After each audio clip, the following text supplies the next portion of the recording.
Quoth Mandrax, oaths are but words, and words but wind. Samuel Butler, 1612 to 1680.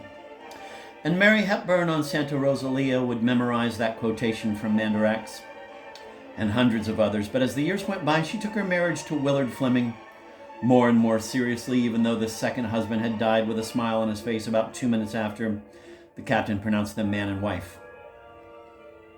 She would say to furry Akiko when she was an old lady, bent over and toothless, "I thank God for sending me 2 good men."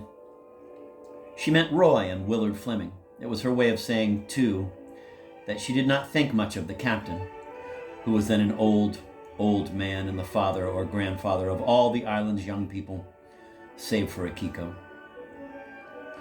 Akiko was the only young person in the colony eager to hear stories, and particularly love stories about life on the mainland, so that Mary would apologize to her for having so few first-person love stories to tell.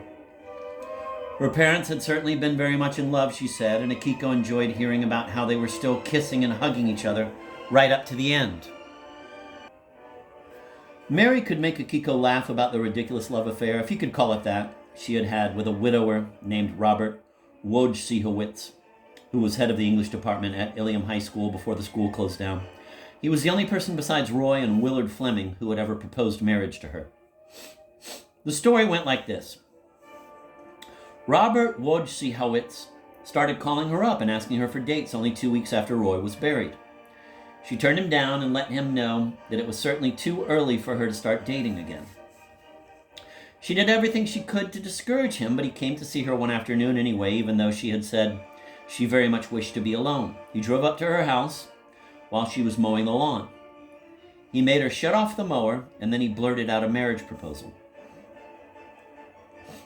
Mary would describe his car to Akiko and make Akiko laugh about it, even though Akiko had never seen and never would see any sort of automobile. Robert Wojciechowicz drove a Jaguar, which used to be very beautiful, but which was now all scored and dented on the driver's side. The car was a gift from his wife while she was dying. Her name was Doris, a name Akiko would give to one of her furry daughters, simply because of Mary's story. Doris Wojciechowicz had inherited a little money, and she bought the Jaguar for her husband as a way of thanking him for having been such a good husband. They had a grown son named Joseph, and he was a lout, and he wrecked the beautiful Jaguar while his mother was still alive. Joseph was sent to jail for a year as a punishment for operating a motor vehicle while under the influence of alcohol. There's our brain-shrinking old friend alcohol again. Robert's marriage proposal took place on the only freshly mowed lawn in the neighborhood. All the other yards were being recaptured by wilderness since everybody else had moved away. And the whole time Wojciechowicz was proposing, a big golden retriever was barking at them and pretending to be dangerous. This was Donald, the dog who had been such a comfort to Roy during the last months of his life. Even dogs had names back then. Donald was the dog, Robert was the man, and Donald was harmless. He had never bitten anybody. All he wanted was for someone to throw a stick for him, so he could bring it back, so somebody could throw a stick for him, so he could bring it back, and so on.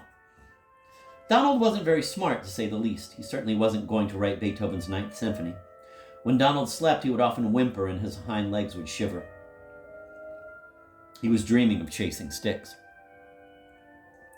Robert was frightened of dogs because he and his mother had been attacked by a Doberman Pinscher when Robert was only 5 years old. Robert was all right with dogs as long as there was somebody around who knew how to control them. But whenever he was alone with them, no matter what size it was, he sweated and he trembled, and his hair stood on end. So he was extremely careful to avoid such situations. But his marriage proposal so surprised Mary Hepburn that she burst into tears, something nobody does anymore. She was so embarrassed and confused that she apologized to him brokenly, and she ran into the house. She didn't want to be married to anybody but Roy. Even if Roy was dead, she still didn't want to be married to anybody but Roy. So that left Robert all alone on the front lawn with Donald. If Robert's big brain had been any good, it would have had him walk deliberately. If Robert's big brain had been any good, it would have had him walk deliberately to his car while telling Donald scornfully to shut up and go home, and so on. But it had him turn and run instead. His brain was so defective that it had him run right past his car, with Donald loping right behind him, and he crossed the street and climbed an apple tree in the front yard of an empty house belonging to a family which had moved to Alaska. So Donald sat under the tree and barked up at him. Robert was up there for an hour, afraid to come down, until Mary, wondering why Donald had been barking so monotonously for so long, came out of her house and rescued him. When Robert came down, he was nauseated by fear and self-loathing. He actually threw up. After that, and he had spattered his own shoes and pants cuffs, he said snarlingly, "I am not a man. I am simply not a man. I will, of course, never bother you again. I will never bother any woman ever again." And I retell this story of Mary's at this point because Captain Adolf von Kleist would hold the same low opinion of his worth after churning the ocean to a lather for 5 nights and days and failing to find an island of any kind. He was too far north, much too far north, so we were all too far north, much too far north. I wasn't hungry, of course, and neither was James Waite, who was frozen solid in the meat locker in the galley below. The galley, although stripped of light bulbs and without portholes, could still be illuminated, albeit hellishly, by the heating elements of its electric ovens and stoves. Yes, and the plumbing was still working too. There was plenty of water on tap everywhere, both hot and cold.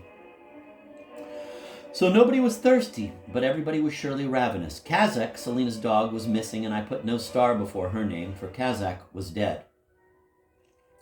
The Kankabono girls had stolen her while Selena slept, and choked her with their bare hands, and skinned her and gutted her with no other tools than their teeth and fingernails. They had roasted her in an oven. Nobody else knew that they had done that yet. She had been consuming her own substance anyway. By the time they killed her, she was skin and bones. If she had made it to Santa Rosalia, she wouldn't have had much of a future, even in the unlikely event that there had been a male dog there. She had been neutered, after all. All she could have accomplished, which might have outlasted her own lifetime, would have been to give the furry Akiko, soon to be born, infantile memories of a dog. Under the best of circumstances, Kazak would not have lived long enough for the other children born on the island to pet her and to see her wag her tail and so on. They wouldn't have had her bark to remember, since Kazak never barked. I say now of Kazak's untimely death, lest anyone should be moved to tears, oh well, she wasn't going to write Beethoven's Ninth Symphony anyway. I say the same thing about the death of James Waite. Oh well, he wasn't going to write Beethoven's Ninth Symphony anyway. This wry comment on how little most of us were likely to accomplish in life, no matter how long we lived, isn't my own invention. I first heard it spoken in Swedish at a funeral while I was still alive. The corpse at that particular rite of passage was an obtuse and unpopular shipyard foreman named Per Olaf Rosenquist. He had died young, or what was thought to be young in those days, because he, like James Waite, had inherited a defective heart. I went to the funeral with a fellow welder named Hjalmar Arvid Bostrom. Not that it can matter much what anybody's name was 1,000,000 years ago. As we left the church, Bostrom said to me, oh well, he wasn't going to write Beethoven's Ninth Symphony anyway. I asked him if this black joke was original, and he said no, that he had heard it from his German grandfather, who had been an officer in charge of burying the dead on the Western Front during World War I.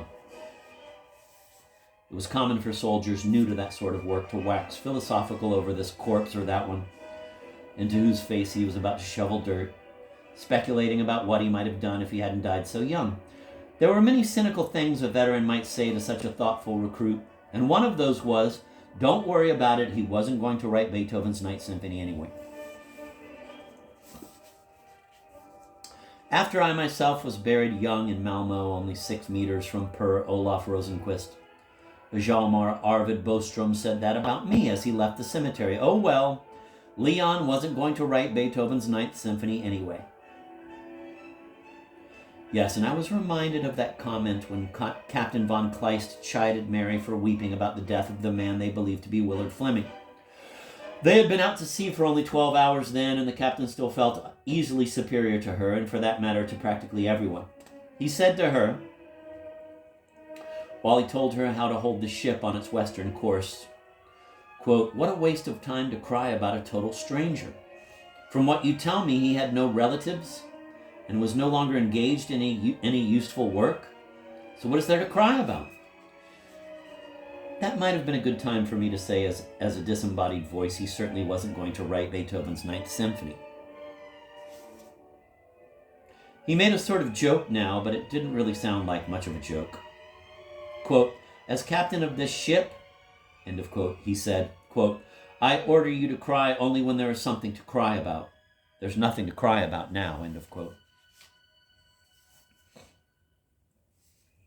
He was my husband, she said. I choose to take that ceremony you performed very seriously.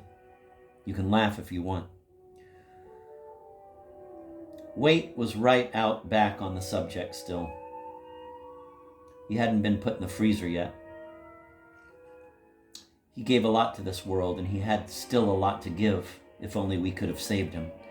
What did this man give the world that was so wonderful? Asked the captain. He knew more about windmills than anybody alive, she said.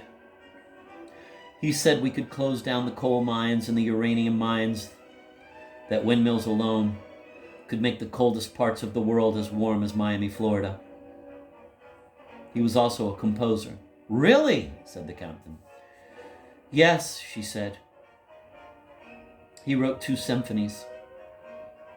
I found that piquant in view of what I have just been saying, that Waite, during his last night on Earth, should have claimed to have written 2 symphonies. Mary went on to say that when she got back home, she was going to go to Moose Jaw and find those symphonies, which had never been performed, and try to get an orchestra to give them a premiere. Willard was such a modest man, she said. So it would seem, said the captain. 108 hours later, the captain would find himself in direct competition with the reputation of this modest paragon. Quote, if only Willard were still alive, end of quote, she said. Quote, he would know exactly what to do, end of quote. The captain had wholly lost his self-respect, and although he had 30 more years to live, he would never get it back again. How is that for a real tragedy? He was abject in the face of Mary's mockery. Quote, I am certainly open to suggestions, end of quote, he said. Quote, you have only to tell me what the wonderful Willard would have done, and that is what I will most gladly do, end of quote.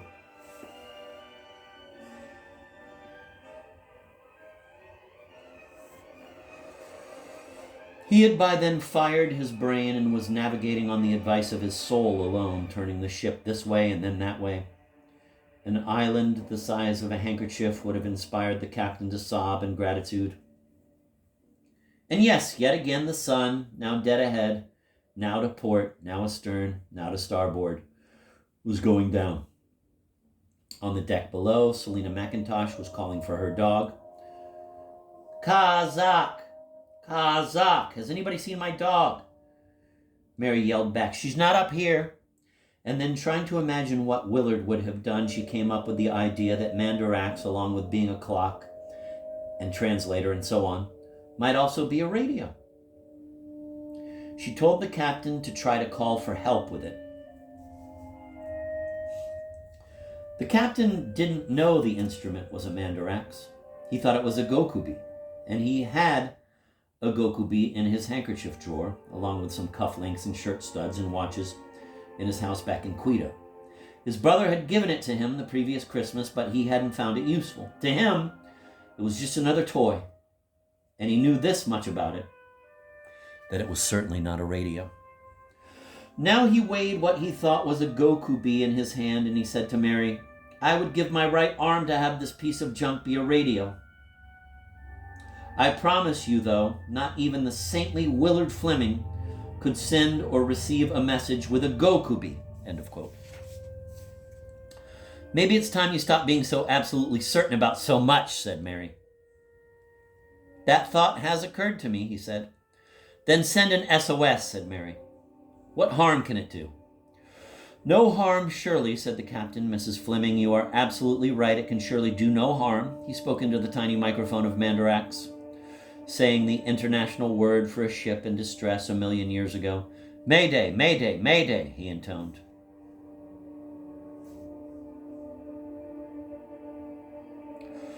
He then held the screen of Mandarac so that he and Mary might both read any reply which might appear there. As it happened, they had tapped into that part of the instrument's intellect lacking in Gokubi, which knew so many quotations on every conceivable subject, including the month of May.